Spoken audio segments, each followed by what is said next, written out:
booliska Koonfur Afrika ayaa xaqiijiyay inay dileen mar kale tuugo la aaminsan yahay inay yihiin kuwa leejada qaato isla waxay ku dileen deegaan magaalada Cape Town ee dalka Koonfur Afrika N1 wadada la yiraahdo highway ay ku dileen nimankan ayaa la sheegay dabcan inay ahaayeen niman leejo qaato isla markaana macluumaadkooda iyo akhbaartooda la helay oo shalay kala wadada lagu sugay markii wadada lagu sugayna dagaal ay sameeyeen kadib la dilay sida warbaahinta ay xaqiijinayso.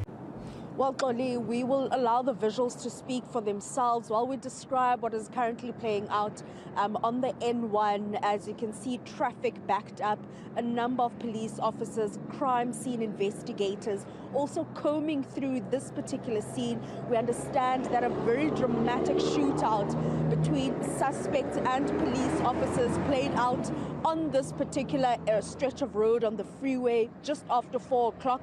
We understand 2 have been gunned down, another rushed to a nearby hospital for medical treatment. It is believed that police officers were following up on crime intelligence information about alleged extortionists. If you remember, 25 September bishii hore ayay ahayd marka sidaan oo kale meel aan ka fogeyn meeshaasi lagu dilay ilaa iyo 4 tuuga 3 kalena lagu dhaawacay kuwaas oo watay caasi ku aruursanayeen lacagda kuwan ayaa sidoo kale laga warhelay iyagoo lacagda aruursanayo dabcan godkooda ayaa biyo ugu soo galeen dadka tuugada ah ee lacagaha leejada ka qaato sida booliskan uu sheegay dabcan hadii marka dabcan tuug sheegadiisu waa isku soo dhamaatay askarigan ayaa ka hadlaya dabcan waxyaabaha sida ay ku heleen macluumaadka iyo waliba sida ay uga go'an tahay inay la dagaalamaan asagoo waliba kasii hadli doono dhacdooyinkii bishii hore nimankii meeshii ku dambeeyay.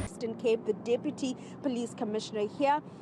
So we see the suspects or suspected extortionist in the background. We understand that another has been taken to hospital.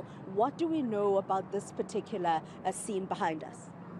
A dedicated team that polices extortion received intelligence that there were people that were collecting at Joslovo. So they acted that and they followed the vehicle on N1 where we are standing. They came across the vehicle, the white vehicle that is behind me, which had 3 occupants. When they tried to pull it off the road, then the occupants fired shots at the police. The police also retaliated. Subsequently, 3 of the occupants died on the spot. They've got guns next to them. 1 was rushed to hospital for treatment.